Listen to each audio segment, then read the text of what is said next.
پاک و ہند میں اشاعت اسلام کے لیے صوفیاء کرام کا کردار نہایت اہم رہا ہے، جن کے حسن اخلاق و تبلیغ اسلام کی بدولت اسلام کا اجالا پھیلا اور لوگ کفر و گمراہی کی تاریکی سے نکل کر اسلام و ہدایت کے نور میں داخل ہوئے۔ اس خطے میں دین اسلام کی اشاعت کرنے والوں میں ایک روشن و تابندہ نام حضرت سید علی بن عثمان حجویری رحمت اللہ علیہ کا بھی ہے، جو کہ داتا گنج بخش رحمت اللہ علیہ کے لقب سے مشہور ہیں۔ آپ رحمت اللہ علیہ کی ولادت کم و بیش 400 ہجری میں غزنی مشرقی افغانستان میں ہوئی۔ آپ رحمت اللہ علیہ کی کنیت ابو الحسن، نام علی، لقب داتا گنج بخش اور روحانی سلسلہ جنیدی ہے، جو بعد میں قادری نام سے مشہور ہوا۔ آپ رحمت اللہ علیہ نے اپنے پیر و مرشد کے حکم پر لاہور میں تبلیغ اسلام کا سلسلہ شروع فرمایا۔ دین کی ترویج و اشاعت کے لیے سب سے پہلے آپ نے یہاں ایک مسجد کا سنگ بنیاد رکھا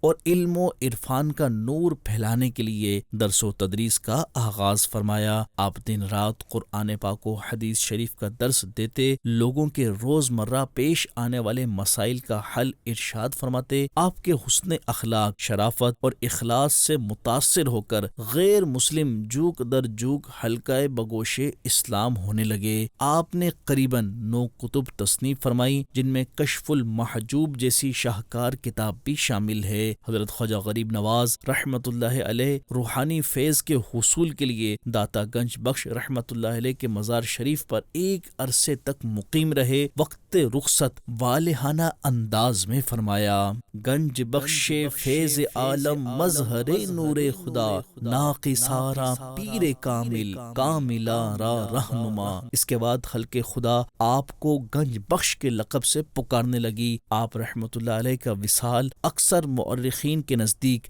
20 صفر شریف 465 ہجری کو ہوا۔ آپ کا عالی شان مزار لاہور میں دعاؤں کی قبولیت کا مرکز ہے، جہاں ہزاروں عاشقان اولیاء حاضری دے کر فاتحہ و نیاز کا اہتمام کرتے ہیں اور اپنے من کی مرادیں پاتے ہیں۔